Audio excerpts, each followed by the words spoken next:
ये जो खराबा हुआ है उसकी सरकार भरपाई करे। मौसम ने खराबी की है, मौसम के कारण कणक साड़ी थले डिग पई हैं। इसकी जो भी सरकार भरवाई करे, जो निरीक्षण करके जो साडा मायना जिस भी तरीके की साडी कणक का नुकसान होया उस तरीके साडा नुकसान पूरा किया जाए। बहुत भारी बरसात हो रही है और भारी बरसात से सारी फसलों में नुकसान हो रहा है, बहुत ज़्यादा नुकसान हुआ है। ये देखो, ये मेरी फसल है, ये भाई खड़े हैं पास में देख रहे हैं, कणक सारी फसल बर्बाद हो गई है। 3 दिनों जी में होने लग रही है, बुरा हाल हो रही है लोगों को और सरकार के बारे में की करे को नहीं। रिपोर्ट-exclusive.com में एक बार फिर से आपका स्वागत है। किसान कर्ज माफ़ी को लेकर लगातार रिपोर्ट एक्सक्लूसिव जो है खबरें चला रहा है। आज जो हालात है राजस्थान में, जिस प्रकार से पिछले 2 या 3 दिनों से जो अंधड़ और जो बरसात और ओलावृष्टि का जो प्रकृति का जो खेल चल रहा है, उसकी वजह से जो किसान जो है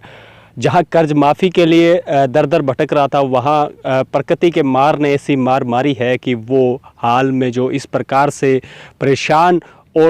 हो चुका है कि उसकी वजह से जो है किसान दुखी रहने लगा है। क्योंकि 2 दिनों से, पिछले राजस्थान में 2 दिनों से जिस प्रकार से अंधड़ और ओलावृष्टि का ज़बरदस्त प्रकोप यहाँ देखने को मिला है, वहाँ हम एक गेहूँ की फसल में खड़े हैं।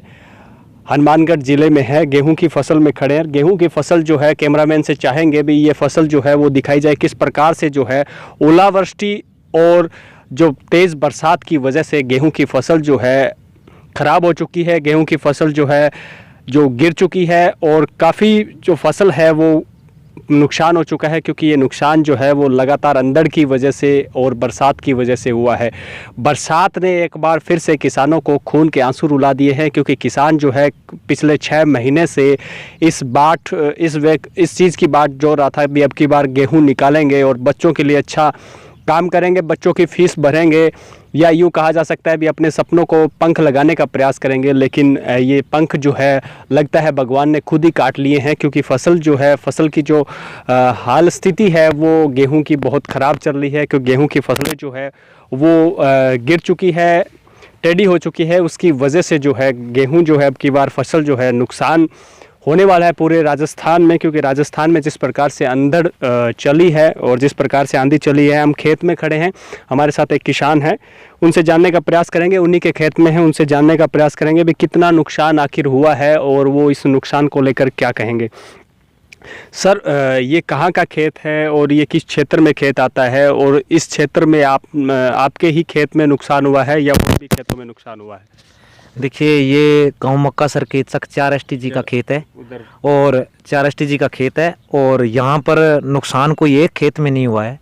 हर किसान के खेत में नुकसान हुआ है। अब की बार ऐसा लग रहा था हमें कि चलो गेहूं की पैदावार अच्छी होगी और हमें कुछ फ़ायदा मिलेगा, लेकिन अंधड़ की मार ने इतना हमें भयंकर मजबूर कर दिया है कि गेहूं के अंदर पानी खड़ा है, ये गिर चुकी है फसल, पानी के अंदर इसकी बल्लियाँ डूब चुकी है।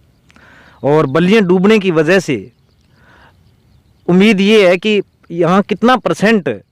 ये तो कटने के बाद ही पता चलेगा कि कितना % नुकसान हुआ है, लेकिन ये जाहिर है कि मेरे हिसाब से तो 50% नुकसान हो गया होगा। क्योंकि मतलब कह सकता है भी किसान जो पिछले 6 महीने से इंतज़ार कर रहा था फसल के आने की, फसल के आने के बाद कहा जाता है ये जो सीज़न है बच्चों की दोबारा एडमिशन करवाने का सीज़न होता है, या यूं कहें भी बच्चों की नई ड्रेस, जूते ये लाने का दिन होता है। क्योंकि इस समय फसल कटती है, उसके बाद एडमिशन शुरू होते हैं और उस एडमिशन में बच्चों के करवाने होते हैं। तो कहीं ना कहीं किसान जिस प्रकार से, जो छोटा किसान था जिसके 2 बीघा 4 बीघा ये ज़मीन थी और उसकी जो फसल इस प्रकार से चौपट हो चुकी है, वो पहले कर्जे की मार में डूबा हुआ है, तो जाहिर सी बात है उस किसान को कहीं ना कहीं मुश्किलों का सामना करना पड़ेगा। बिल्कुल मुश्किलों का सामना करना पड़ेगा। ये हालात ऐसे हैं कि एक तो हमारे ऊपर कर्जा इतना ज़्यादा है कि हम अगर खेत के अंदर सरकार से अगर कोई हमें इम्प्लीमेंट लेना पड़ता है, ट्रैक्टर के पीछे ट्रैक्टर लेना पड़ता है, ट्रैक्टर पे कोई सब्सिडी नहीं है, इम्प्लीमेंट पे सब्सिडी है तो वो साल 1.5 साल तक सब्सिडी नहीं आती है, और ऊपर से उस इम्प्लीमेंट को, उस सामान को खरीदने के लिए हमें कर्ज लेना पड़ता है। और कर्ज लेने के बाद में वो इम्प्लीमेंट के लिए वो बैंक तो हमारे ब्याज लगाता है, और जब 6 महीने बाद फसल आती है तो फसल का अगर ये हाल हो जाता है तो हमारा फसल बीमा भी काटा जाता है। लेकिन बीमा कंपनी अभी तक प्रशासन की तरफ से और बीमा कंपनियों की तरफ से कोई भी अधिकारी कर्मचारी खेतों को देखने तक नहीं आया है, और खेतों में इतना ज़्यादा नुकसान हुआ है। इसलिए हमारी प्रशासन से, इस मीडिया के माध्यम से हमारा यही कहना है कि प्रशासन खेतों में आए और देखे कि किसान का कितना नुकसान हुआ है, उसकी जांच करे और जांच करके और बीमा कंपनियों को पाबंद करे, और ताकि बीमा कंपनी जो किसान का बीमा कटा है, किसान को अगर क्लेम मिलेगा तो ही वो अपने बच्चों को की पढ़ाई लिखाई और भरण पोषण कर सकेगा। अगर ऐसे हालात रहे तो आपको क्या लगता है अभी, मतलब सरकार ने कर्ज माफ़ी की भी बात कही थी, वो तो चलो अब बीते दिन हो गए क्योंकि अभी आचार संहिता लगी हुई है, कर्ज माफ़ी की कोई समझ से बाहर है कर्ज माफ़ी होगी या नहीं होगी। लेकिन अभी की जो हाल स्थिति है वो ये है भी किसान जो है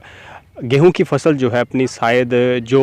एक ट्राली लेके जाने वाला था वो शायद 10 कुंटल ही लेके जाए या 15 कुंटल लेके जाए, क्योंकि नुकसान जो है काफ़ी दिख रहा है वीडियो में और पूरे जो आप देख रहे हो। तो अभी की जो स्थिति है वो कैसी है और आप जो है सरकार और प्रशासन से क्या कहना चाहेंगे? अब की जो स्थिति है वो उसमें कह नहीं सकते कि हम कितना माल धान मंडी में लेके जाएंगे, और धान मंडी में जो माल हमारे किसान भाई लेके गए हैं उनका भी हालात उनकी गंभीर इसलिए है कि धान मंडी में व्यवस्था नहीं है। धान मंडी के अंदर किसानों का जो अनाज है उसको ढकने की तक की समुचित व्यवस्था नहीं की गई वहाँ पे, और गंदे नालों में भी वहाँ गेहूं की डेरियों के पास पानी पड़ा है और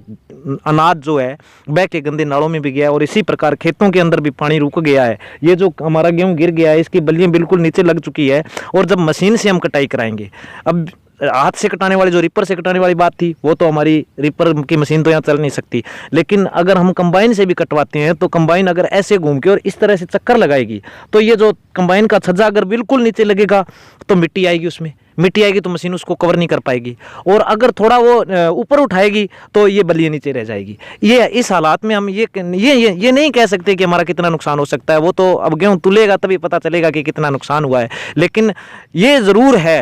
कि चाहे कितना ही है, अब की बार हमें उम्मीद ये थी कि गेहूं खड़ी है, बिल्कुल खड़ी थी और पकने तक गेहूं खड़ी थी, लेकिन जैसे ही गेहूं पकी उसी प्रकार से जो अंधड़ और ये जो इतनी ज़्यादा ओलावृष्टि और ये जो बरसात हुई है इसकी वजह से ये जो मार पड़ी है, इसमें गेहूं का जो दाना है वो भी फूल चुका है, और फूल के उसके ज़मीन में ये जो बलियाँ गिरी हुई है उसके भी उगने के आसार हो गए हैं। अब ये 3 दिन से पहले तो इसकी कटाई नहीं हो सकती, क्योंकि ये सूखेगा नहीं, सूखेगा 3-4 दिन तक सूखेगा नहीं, सूखेगा फिर उसमें कटाई होगी तो ये मशीन भी इसमें ढंग से यूज़ नहीं कर पाएंगे हम लोग। और कोशिश तो हम करेंगे कि इसको कवर करें, लेकिन कवर नहीं हो पाएगा। और अगर हमारा प्रशासन से इस मीडिया के माध्यम से यही कहना है कि प्रशासन खेतों का निरीक्षण करे और उसकी जांच करके बीमा कंपनियों को पाबंद करे और हमें बीमा क्लेम दिलाया जाए। रही बात कर्ज माफ़ी की, कर्ज माफ़ी के लोक लुभावने अवसर हमें ज़रूर दिए गए और वादे किए गए, सरकार ने चुनाव से पहले हमसे वादे किए कि हमारी सरकार आएगी तो हम ये कर देंगे, हमारी सरकार आएगी। ये तमाम सरकारें जो भी आती है वो ऐसे ही करती है, लेकिन हमारा कहना ये बीजेपी सरकार थी पहले तो उसने भी कभी हमें बीमा क्लेम नहीं दिया और हमारा नुकसान होने की कभी कोई जांच वगैरह समुचित व्यवस्था ऐसी नहीं। कहा जा सकता है सरकारें किसी की रही हो, आपको किसानों को हमेशा मतलब मार सहनी पड़ी है, उसको भरपाई के लिए कुछ नहीं दिया गया है। अभी जिस प्रकार से ये कैमरामैन से मैं फिर गुजारिश करूंगा अभी एक बार ये जो आपके पीछे जो पानी है वो दिखाया जाए, और ये जिस प्रकार से आसपास की जो फसलें हैं जो नुकसान हुआ है, या यूँ कहा जा सकता है अभी जिस प्रकार से अंधड़ और ओलावृष्टि की वजह से पूरे किसान जो इस उम्मीद में बैठे थे भी अब की बार अच्छी फसल लेकर घर पे जाएंगे और अच्छी फसल से ही अच्छी पैदावार होगी और अच्छी पैदावार से हम अपने सपनों को पंख लगा पाएंगे, लेकिन अभी जो हाल स्थिति है वो तस्वीरों में आप सिर्फ देख सकते हैं किस प्रकार से किसानों की जो उम्मीदों पर पानी फेर दिया गया है। अब की बार भगवान ही उनके लिए बेरी बनकर आया है, मतलब कहा जा सकता है राजस्थानी में कहा जाता है कि अब की बार भगवान ने ही डुबो दिया। तो मतलब अब की बार भगवान ने इस प्रकार से मतलब गहरी मार की है, या कहा जा सकता है ओलावृष्टि के रूप में, या कहा जा सकता है अंधड़ के रूप में, कहा जा सकता है बरसात के रूप में। इतना ज़बरदस्त मतलब वो प्रकोप आया है प्रकृति का, भी किसान जो है अभी सिर्फ़ और सिर्फ महज अफसोस के कुछ नहीं कर सकता, और अफसोस के सिवा किसान के पास कुछ भी नहीं बचा है। ये किसान थे और काफ़ी और भी खेतों तक हम पहुंचने का प्रयास करेंगे, क्योंकि जिस प्रकार से नुकसान जो हुआ है वो वाकई किसानों के लिए बड़ा दर्द लेकर आया है, क्योंकि अब की बार जो है बरसात भी बेवक्त की आई है, या यूँ कहा जा सकता है भी जिस प्रकार से बेवक्त बरसात आई है, इस बरसात ने किसानों की उम्मीदों पर पानी फेर दिया है। मैं हनुमानगढ़ से कुलदीप शर्मा।